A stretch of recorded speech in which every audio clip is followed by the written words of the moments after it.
right, so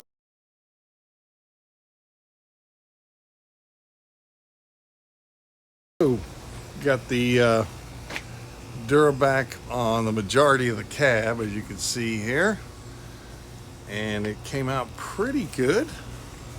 So it's this KP Pigment Relic Blue, and because I'm using the Schuts gun, it's going to require a lot more of the Durabak than I originally planned for. So I've got another gallon coming, but I'm really happy with it.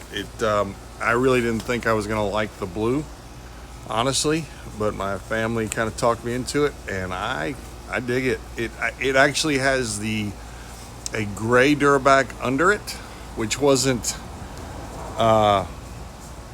It was white, and then I tried to make it Arizona Beige, which is the color for that it was. You know, that the Ford Arizona Beige from 2003, and it just didn't work out with the Durabak. So if you're tinting Durabak, always get the clear. You have to get the clear and the smooth, and they'll sell you the pellets if you want. If you want it to be textured, you can get the pellets. But honestly, I mean, the only reason I'm continuing to put the gray underneath it is because it kind of customized it a little bit, and it actually has some of that white rubber and gray. I don't know how well you can see it. Let me get this off of following my face, and maybe that'll help. Or maybe not. I can't do it. Anyway, it has little flecks in it that you can see, like white flecks, and that actually gave it a really kind of customized, kind of cool look. My family likes it. First I thought it sucked, and then because you can use the regular gravity fed HPLV, is that what it is, sprayer with the clear Durabak. Just open it up to 2 millimeters. You're nice and wide open, but I chose to go ahead and do the Schuts, which gives it its own texture anyway. So you can see, like, I really didn't need the skid free texturing on this, but it came out looking great. So I'm sticking with it. If I were to do it again, I would say just the Relic Blue and the clear smooth Durabak would still give you a good texture, because if you go through the Schuts gun. Now you can get it smooth as regular car paint if you want, with that HPLV, whatever that sprayer is. You know, the regular car paint sprayer, just wide open to 2 millimeters. But it should be dry. Sorry. I've got a magnet in my back pocket that goes on the phone that pulled my jeans to this, and I swiped this, but this has been on for about an hour and it's already totally dry to touch. I am gonna have to leave it down like this. See, you know, I've got the cab off because what started this whole thing was me, you know, redoing my 6.0 engine. Now that's been fully upgraded, but I had to take the cab off because long story short, if you've seen some of my other videos, I had to do it twice, and it's because of a mechanic. I won't go into it. Anyway, so went ahead and took the frame out, rust-proofed the frame, got my upgrades done to the engine. Again, actually I had to get a orange short block. It hasn't been fired up yet. That's the next step. So I had the cab off, but I had to bring the cab down because I'm painting everything, even the stanchions and stuff like that you wouldn't see unless the door was open. But if I'm doing it, I kind of want to do it right. You know, it's like even the parts that no one's gonna see, I want painted the same color. So anyway, I'm sorry, this thing keeps following me. You can see that I took the doors off. I'm just painting everything that's metal, basically. I may leave a few spots like where the molding goes. Actually, some where I painted where the molding goes, I'll have to sand it so it's got a nice smooth surface again. But otherwise, yeah, it's, you know, I'm getting the whole thing, but I can't get the bottom, the very bottom, until, I don't know, let's see if this will go without me. Yeah, maybe not. Let me see if it'll, yeah, there we go. I can do that. Whoop, wrong way. Okay. So the very bottom here, I didn't get today because I've got to get this thing back up, lifted back up. So what I did was on the, I've got to do the stanchions here. Whoop. Sorry, just learn how to use this damn thing. Right here, that's where the strap will go, whoop, to hold this thing up. So I'm going to let that cure for a week before I put the straps back on and pull this sucker back up in the air. Then I'll get the lower portion. So anyway, there you have it. The next step, the only thing I have left are the doors. I got the bed here, but I've got it covered up right now, so when I paint the doors it doesn't all get crazy. So I've got the doors, and then I'm blacking out the bumpers and any of the chrome. I'm not going to do the wheels yet, but I will eventually. But here's, obviously, let's see here, the doors. Yeah, I got to remember everything's opposite doing this thing. So anyway, got the molding off the doors, and maybe you can see, and if I can get this stupid thing going right. Yeah, I've got the molding off, and I've got to get it properly done, and then I've got to make some decisions about this side and how crazy I'm going to go.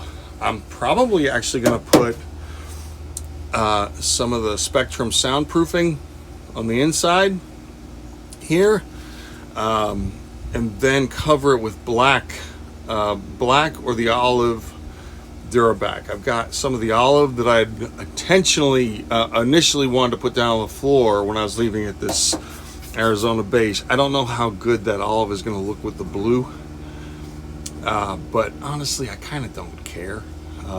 I'll just see what I have the most of, and that will go on. The Spectrum will go on here first. Once I roll the window back up, which I lowered it to remove, to protect the window when I removed it, but now it's not connected to power, so I can't get it back up, but that's okay.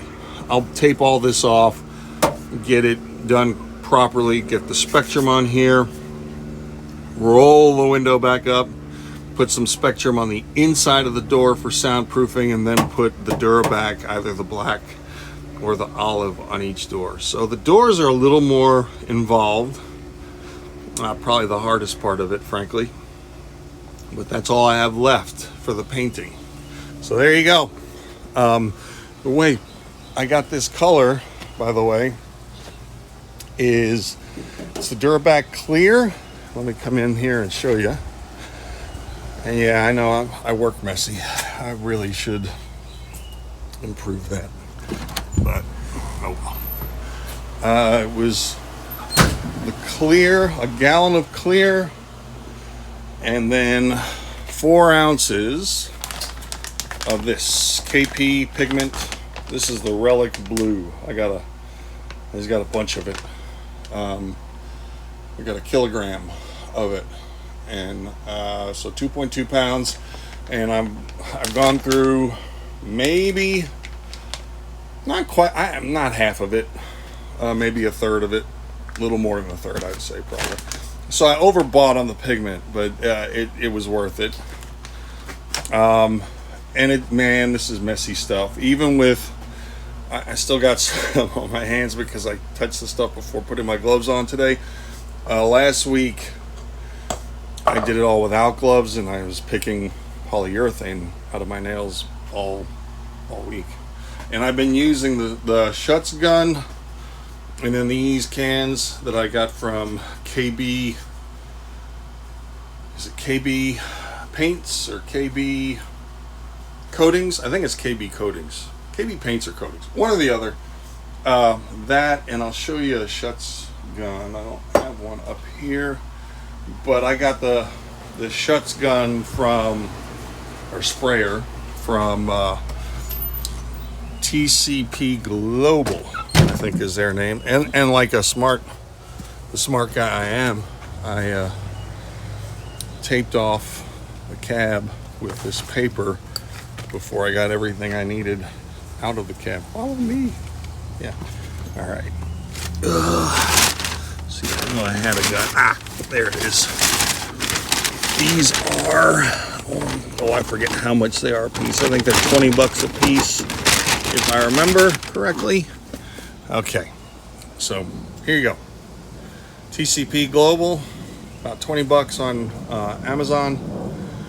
And you know what? The only thing that really pissed me off, of course, we know Ford, Chevy, Chrysler, Dodge, Stellantis, whoever the hell they are nowadays, I don't know.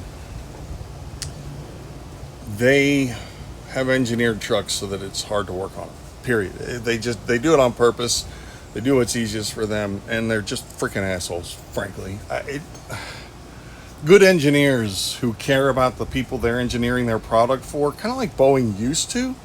By the way, my dad worked for Pan Am for 30 years, back in the 60s, 70s, 80s, and 90s, almost 40 years with Delta too. So, he always told me how good Boeing was back in the day. Anyway, the running lights, or the height, the amber lights at the top, I always call them truck running lights. You have to take the headliner down to get those off.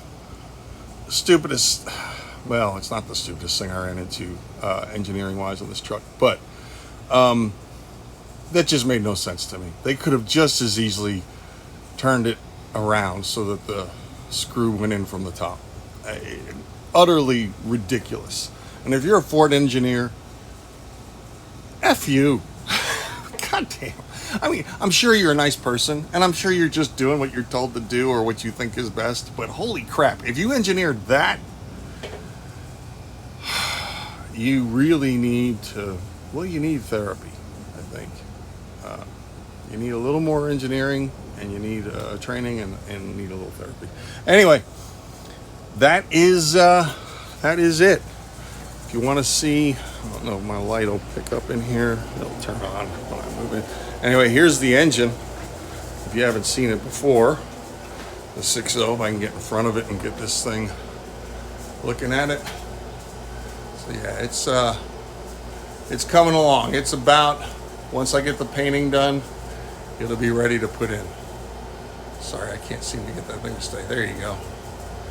So looking good. I got tons of stuff on that thing. A lot invested in it. So I'm really happy with it. See the external oil cooler stuff coming out. Anyway, there you go. Cheers.